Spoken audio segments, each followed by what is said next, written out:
Yan guys, shout out. Good afternoon sa lahat. Nandito tayo ngayon sa Causeway Point. Hatid tayo ng baon ng alaga ko. Baon. Dito tayo ngayon sa Causeway Point. Yan, shout out. Uy. Thank you. Ayun. Nag-ano na yung alaga ko. Kuha niya yung baon niya.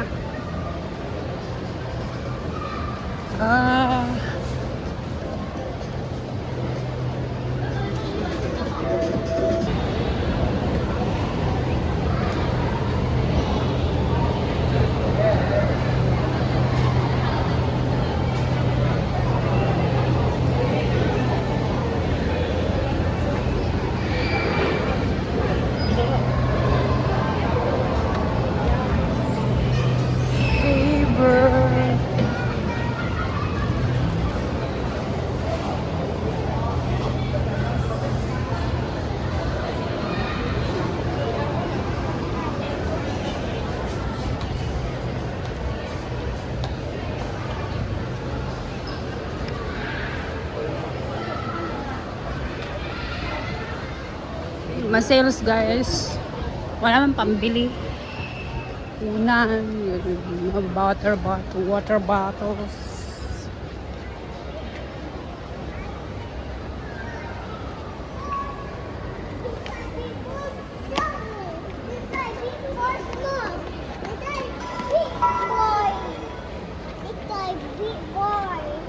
Goodbye, big boy.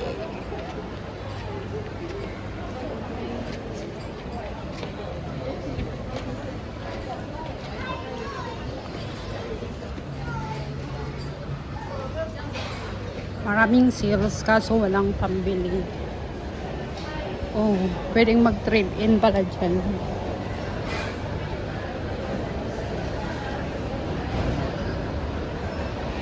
$199.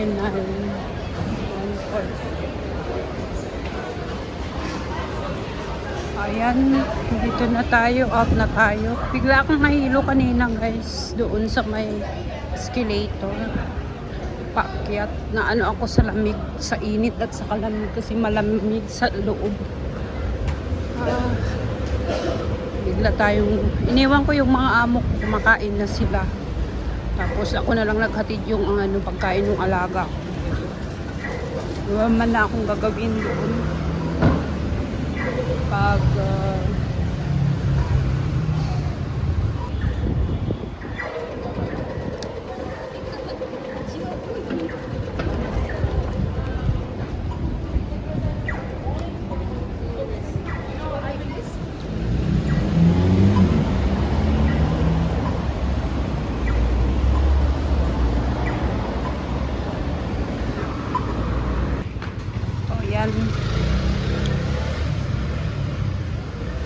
daming ano foods ano to guys, yung service. Yan. Food service. Part time maano na yung grab, mga grabs guys. Dami. Yan mga grabs guys. Diba? Yung alaga ko din panganay na subukan niya din ng grabs yun. Swerte yung mga tao dito sa Singapore. Kahit estudyante ka pa lang, pwede kang bigyan ng trabaho para makapag kapag hanap buhay, hindi lang aasa sa mga parents, ganun. Kahit matanda na rin, pwede pa rin dito. Maganda yung government nila dito kasi ano siya, kahit senior binibigyan ng trabaho. Ayan, chicken dami na ako. Binibigyan yung trabaho yung mga senior kahit may kapansanan, basta pwede pang maglakad o magtrabaho, binibigyan ng government trabaho nila. So hanggang dito na lang guys yung ano natin, yung video natin. Thank you so much sa update natin ngayon. Thank you. very much sa inyong support. Hindi tayo. Alright. Pwede pa magtakbo kaya?